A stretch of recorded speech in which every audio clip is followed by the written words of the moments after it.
3 jogos e 3 vitórias. Veja nesse vídeo como joga o Juventude de Carpini. Fala pessoal, sejam todos muito bem-vindos a mais um vídeo aqui no JP Comenta. Hoje para trazer como joga esse time do Carpini, né? Trazer distribuição em campo, trazer como é a saída de bola, como é que se defende esse time do Carpini, que em apenas 3 jogos já conseguiu tirar o Juventude de uma situação que estava começando a se desenhar como complicada e colocar no meio da tabela. 3 jogos, 3 vitórias, o Juventude de Carpini. Antes disso, vou pedir aqui para você se inscrever aqui no canal, para você deixar o joinha aqui embaixo, porque isso ajuda demais aqui no meu início de trabalho no YouTube. Compartilhe esse link também, porque ajuda demais o meu trabalho. Mas você já consegue acompanhar aqui embaixo os nomes que eu estou trazendo nesse vídeo, os nomes utilizados pelo Carpini nessa formação que você está vendo, é a do jogo mais recente do Juventude, que foi na vitória por 2-1 contra o CRB fora de casa. Colocando aí bem num 4-4-2, que é a característica que é a posição realmente desses jogadores em campo, mas eu vou daqui a pouco distribuir melhor como eles ficam realmente em campo. Mas o Thiago Couto, jogador que pertence ao São Paulo, é o goleiro titular, e aí tem na lateral direita o Reginaldo, teve no caso contra o CRB, foi um jogo onde o Juventude tinha força máxima disponível praticamente. E aí eu vou colocando que foram as escolhas do Carpini mesmo. Então, Reginaldo na lateral direita, teve na dupla de zaga a presença do Zé Marcos e também do Danilo Boza. Danilo Boza, que na temporada passada esteve no Vasco, mas na temporada passada ele já pertencia ao Juventude. Lateral esquerda com Alan Ruschel, né, experiente, aquele mesmo Alan Ruschel, ex-Chapecoense, ex-Cruzeiro, ex-América.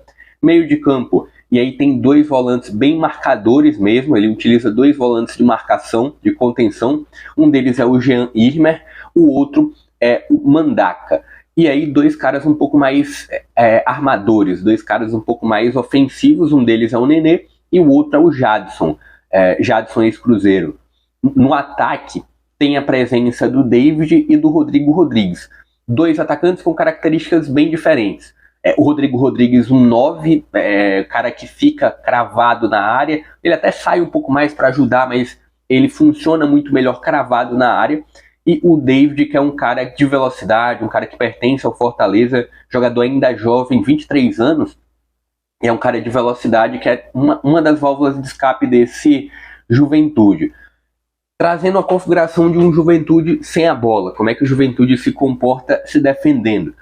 Segue num 4-4-2, você está acompanhando já na tela, né? Faz uma primeira linha natural com os laterais e com os zagueiros, os 2 volantes lado a lado, e ele recua, no caso do corredor esquerdo, ele recua o David, e do lado direito ele recua o Jadson, para deixar o Nenê um pouco mais avançado, ao lado do Rodrigo Rodrigues, até para o Nenê não ter tanto desgaste na marcação. Então fica essa configuração aí de um Juventude sem a bola. Pode avançar um pouco na marcação, pode se pressionar um pouquinho em alguns momentos, mas é um Juventude que normalmente faz num bloco médio, né? Não avança tanto, mas também não recua demais. Fica ali num bloco intermediário, a equipe do Juventude defendendo. Acho que falando sobre os laterais, né? Defensivamente, o Alan Ruschel, que é um cara equilibrado, que apoia e defende relativamente bem. O Reginaldo já encontra alguns problemas defensivos, mas não é nada também que comprometa tanto assim.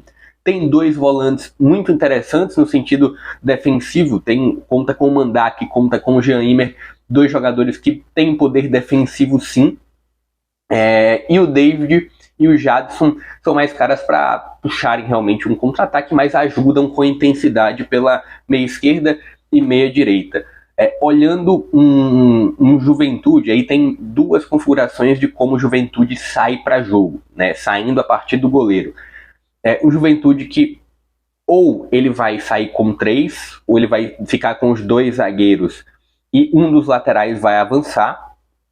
E aí quando um dos laterais avança, realmente ele espeta mesmo, ele vai lá para ou meio de campo, até um pouco mais avançado. Ou seja, quando o Reginaldo vai, o Alan Ruschel fica entre os 2 zagueiros, na verdade ao lado dos 2 zagueiros. Quando o Reginaldo fica, o Alan Ruschel sobe. Então é uma das formas de saída desse Juventude. A outra forma de saída é uma saída bem mais simples, né? Coloca os dois zagueiros um pouco abertos, abre bastante os laterais e como você está acompanhando, os dois volantes ficam, né? Muitas situações, às vezes apenas um volante fica para ajudar a saída de bola.